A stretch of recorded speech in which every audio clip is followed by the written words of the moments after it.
In the name of Allah, the most compassionate, the most merciful, my dear friends and fellows in Pakistan and abroad, our today's topic is that if at all we do change, if at all we do succeed in changing one habit, all the habits and all the attitudes of ours will change.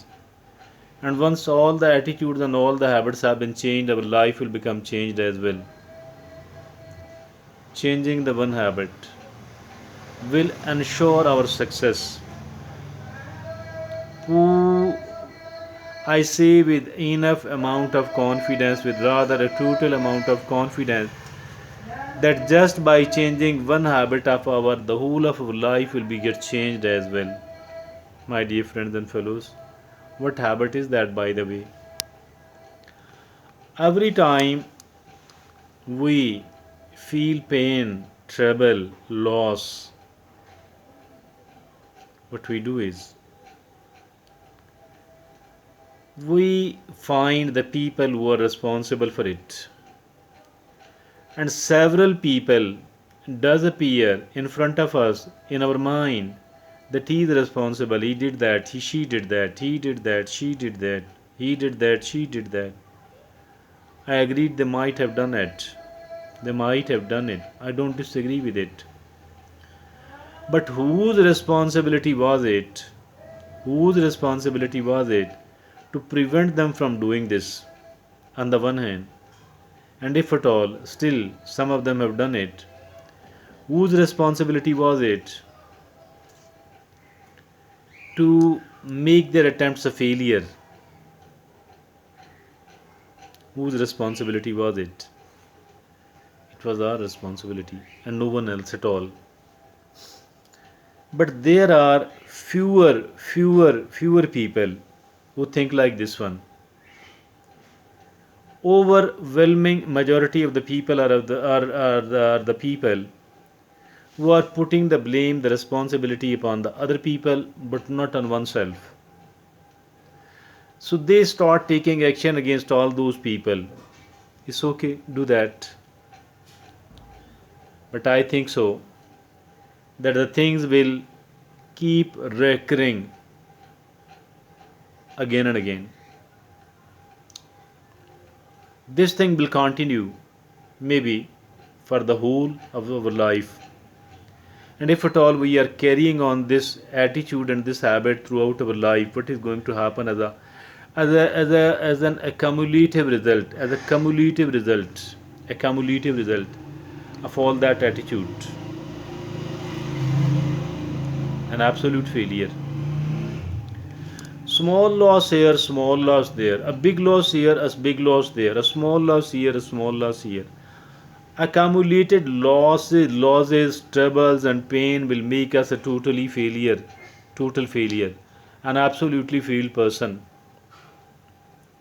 While a small success here, a small success there, a small success here, and a small success there, a big success here, and a small success there.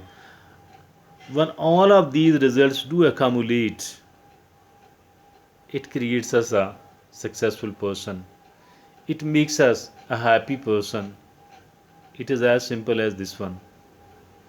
So I can say with enough amount of confidence that if at all we do succeed in changing just one habit of ours, if at all we do succeed in changing one habit of ours,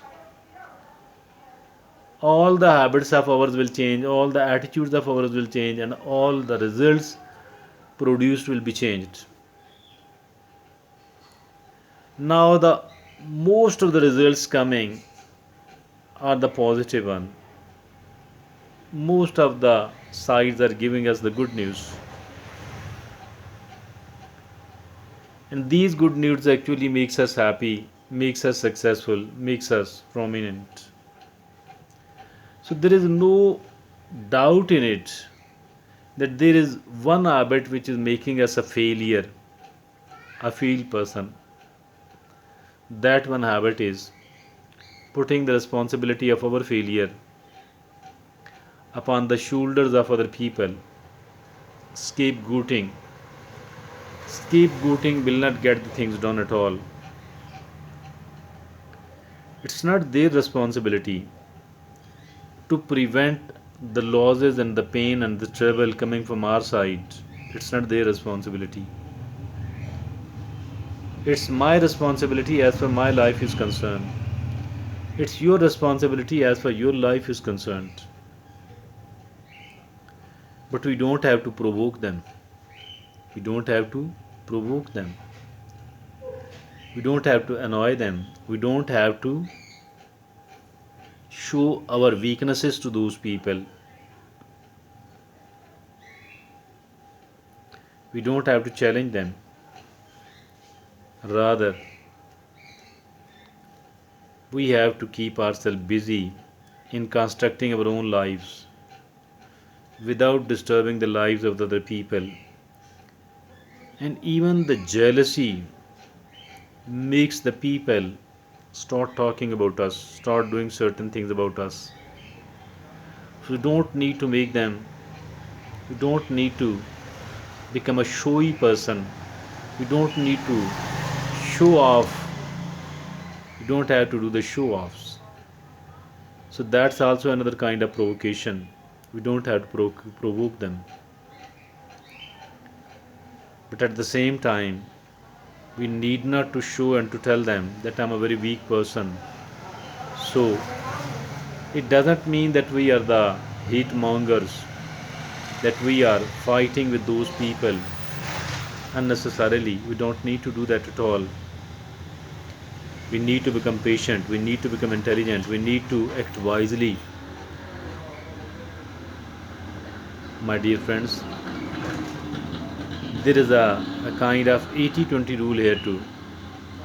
20% of our habits are deciding 80% of our life cases. So if this be the situation, why not to take charge of our own life? And this is how we can take charge of our own life. Thank you. Jazakallah.